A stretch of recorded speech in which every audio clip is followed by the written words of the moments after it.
All right, back on the road, another top 25 opportunity against a conference leader, and just your thoughts going into it. Well, Houston does so many things well. Their two leading scorers come off the bench for them right now. In Grimes, who is a McDonald's All-American, Mills, who, as of right now, depending on how things go the rest of the year, is a top candidate for the Freshman of the Year. But they have a unique situation. They have a lot of red shirts, guys that are a little older than their class, but they defend very well.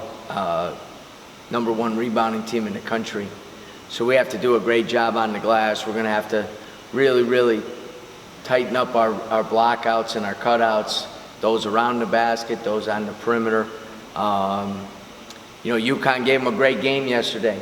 And in this league, if you don't play well for 40 minutes, you put yourself in a difficult situation. So we have to play well for all 40 minutes. You have to do a really good job defensively, and obviously one of the areas that we need to make some improvements in, and rapidly, is on the offensive end.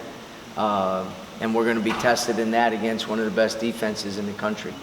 How have the guys responded from the other night? And it's a close group. How are they sticking together through the adversity? Well, I think our guys understand, where we need to get better and what we need to do to get better.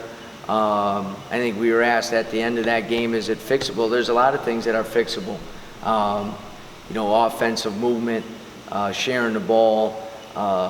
You equate it to, a baseball guy steps up to the plate. We need to hit singles and doubles, not home runs all the time. Quarterback can't keep throwing down the field. You got to get first downs. And so I think our guys understand that. And that stuff is all well and said and done if you make the shots at the end of the possession. And we need to, shoot them with confidence and take quality shots. And I think that's an area that our guys have seen on film now and have done a good job in the last day and a half of getting prepared to do that. You already mentioned the two guys off the bench, but they've got 4 guys that score over 10 points a game. It looks like team defense is really going to be something you're going to need to have. They're very versatile in terms of their scoring. I think 7 different guys or 6 have led them in scoring in different games. So you can't key on one particular guy. Giroux, who was not starting and not playing as well in the beginning of the year, is now playing his best basketball of the year, and he creates and gets other guys shots. But plus he can score himself. He had 18 last night. So you have to play team defense. You really do, and guys have to know personnel in terms of what guys' strengths are. And we've done a pretty good job of that. We really have, and we need to continue to do that. After the Wichita State game, you talked about the team needed to get better in decision-making and trusting the movement a little bit more. Is there anything that has led to a regression, for lack of a better term, in those areas? Well, I think, just maybe the mentality of, when things aren't going as well as you're not making the shots that you're either accustomed to or have worked on to make. Now you have a tendency, okay, I have to do this myself or whatever. And it's not just one, it's variety of situations. Be it in a post-up, if they dig down on you or they double team you, you got to get it out of that. On your drives, if they help down and they got bodies in front of you, you got to be able to kick the ball out. And again, one of the other things is this is our 3rd top 25 team in the last 4 games. So again, it's not like you're doing it 5-on-0. You're doing it against 3 of the best defenses in our league. But to be honest with you, in Wichita State and in Memphis and now in Houston, 3 of the best defenses in the country as well. And when you're not shooting the ball, everything gets even more highlighted. Every decision, every open guy that we don't hit, and different things like that. And offensively, you can see you're pressing a little bit. You know what I mean? And that's natural. That's not like we're unique in that. We just have to get back to moving the ball, moving people, guys off the ball moving as drives occur, guys off the ball moving as the ball goes into the post, and different things like that. And it's, again, you see it, you show it, and then now you got to work on it. Now you got to execute it in games. So this morning, I'm looking at Ken Palm, and I see that Houston, their offensive rebounding percentage is like just under 40%, number Yeah. 3 in the country. Yep. What makes them so good on the offensive glass? Well, they're deep, so they always got fresh guys in, and he also has the ability, if you don't go to the glass, you're coming out, and someone else is going in, you know, and there's no motivation like playing time. But they're big, they're strong, they're athletic, and they send 4 to the glass every single time. And their guards, you know, Hinton is one of the leading rebounders in the league. At one time, I think he was leading the league in rebounding, and he's their starting wing. You know, so there's a mentality that they have about it. Sometimes their best offense is the missed shot. And you got to do a great job of staying disciplined on every single shot that goes up. If you're not laying a body on someone, you're going to be in deep trouble.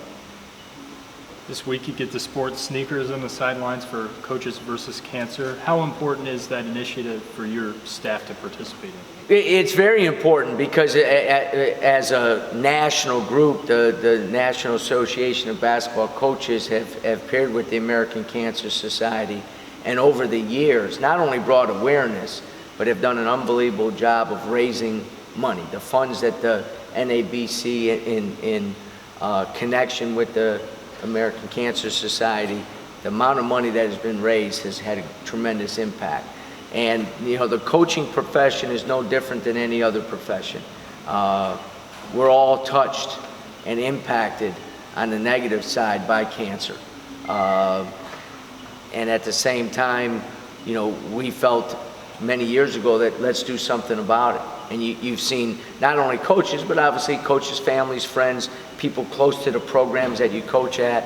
And so for us to come together, it's one of the few things as basketball coaches we agree on, you know, and it's good during this time of the year to bring that awareness out for everybody. And wearing the suits and sneakers is obviously makes people very aware of not only what we're doing, but the fight that everybody's in, you know, because it's a fight we can't win, and the way to win it is through funding. And I think our organization has done a great job of that. Can you just speak to the parity in this league? You see what Tulsa did to Memphis the other night. It's really kind of an any given night league more than ever this year, right? You know, you look at the jump in our league in the last 3 years, I don't think any other league has seen that. You know, better players from top to bottom, older teams, you know, coaches who are now kind of solidified at times, and even myself and some of the newer guys are taking programs that were not in the right shape and getting them there, you know. So if they play well and the other team doesn't, they're going to win games, you know. We proved it last year. Tulsa now on top of the league right now. And you know, it's the way it's supposed to be. Now, our next step as a league is for when you're Memphis and you don't play well and you lose at Tulsa, for the national audience not to see that as a bad loss, because that's where the other leagues have an advantage over us right now. No one, for example, a team in the Big Ten has lost 6 straight games in the Big Ten. Mm-hmm. They were number 1 or number 2 in the country at one point. So now they're talking they're not playing as well, but no one's talking about them not playing in the postseason or something like that. You know what I mean? And because those are all going to be seen as quality losses. Mm-hmm. And that's where we need to get as a conference. And I think we're making strides in that direction. So, you know, it's a league that if you don't play well, and I mean play well, you have to play well. You just can't play good. You have to play well in order to be successful and get a win in this league.